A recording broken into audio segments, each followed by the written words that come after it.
Hello everybody and welcome back to another exciting edition of Boyographic, the show in which I, Matt, the Game Boy, will take you through the highs and lows of the Game Boy library, one cart at a time. As it is July, we'll be kicking off July-sence with Ren and Stimpy Veediots. As a kid, getting Nickelodeon was somewhat of a big deal to me. My cartoon watching up until that point had been done via old VHS cassettes of Transformers, Action Force and Visionaries hand-me-downs from my older brother. So to have a station that had fresh content was amazing. I remember waking up at 6 AM every Saturday to watch shows like Rocko's Modern Life, The Rugrats and Doug. But there was simply one cartoon my 5-year-old self had some weird guilt complex over watching, and that was Ren and Stimpy. Don't get me wrong, my parents weren't prudish by any means, but it was just so unlike anything I'd ever seen, with its slapstick humour, gross out close-ups, what I know to be surrealist edge, that made me think in the back of my head, if my parents see me watching this, I'll never be able to see it again. Fortunately, my suspicions were misplaced, and I got to enjoy John Kay's amazing cartoon throughout my childhood, along with Nintendo and everything else you'll find in a "you'll know you're a 90s kid" meme. I am glad, however, that THQ didn't destroy my childhood by releasing its subpar Super Nintendo titles starring everyone's favourite dog and cat combo in Europe, as they would have definitely found their way onto my Christmas list. It wasn't until years later, in fact, that I realised Ren and Stimpy Veediots got a release for the Nintendo Gameboy in Europe at all. And after some good times with Stimpy's Adventure on the Mega Drive, I thought, oh joy, and snapped it up, and oh man, I wish I hadn't. As we all know, 16-bit to Game Boy conversions are never a pretty affair.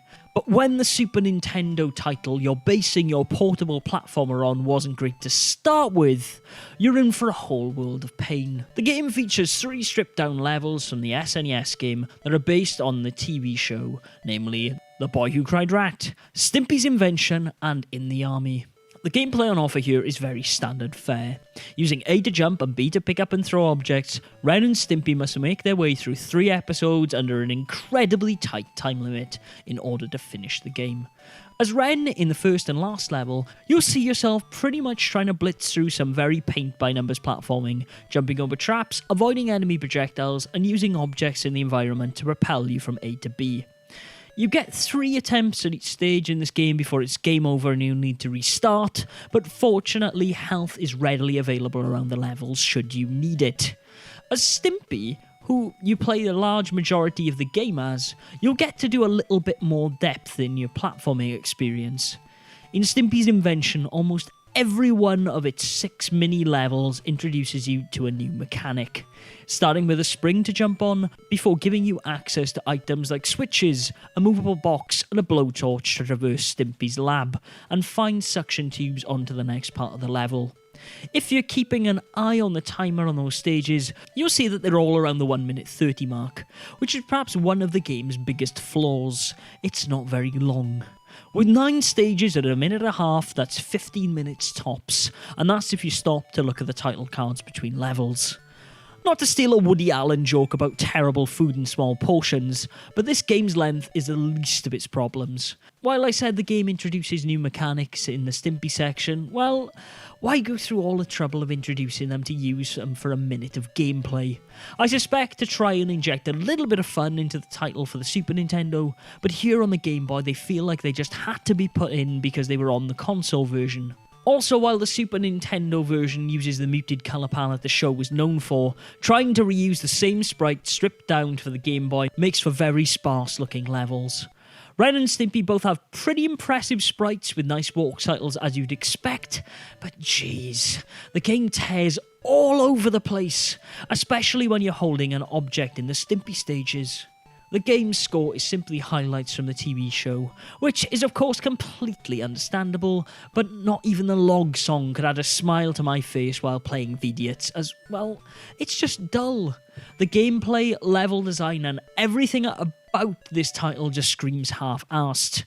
I mean, the Super Nintendo game isn't great to begin with, but it's got so many more redeeming factors than this portable effort.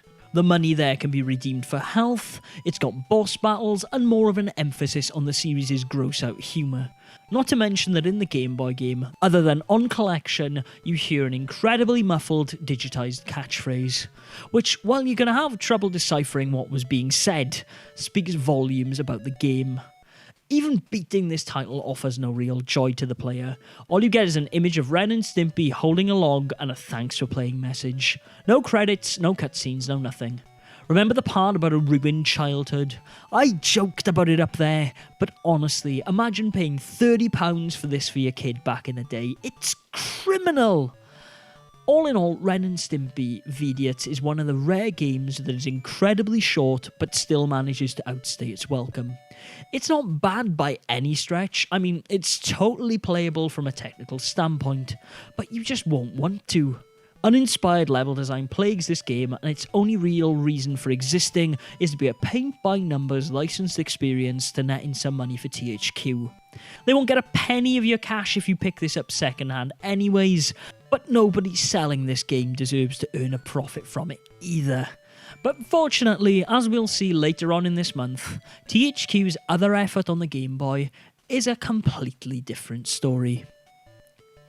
And that brings us to the end of another Boyographic, ladies and gentlemen, and the first episode of July, which is a month dedicated to me playing some of the best and worst licensed games on the Game Boy and giving you my opinion on them. If you like the sounds of that, why not subscribe and share the channel with others you think might be interested, as that's something gets around.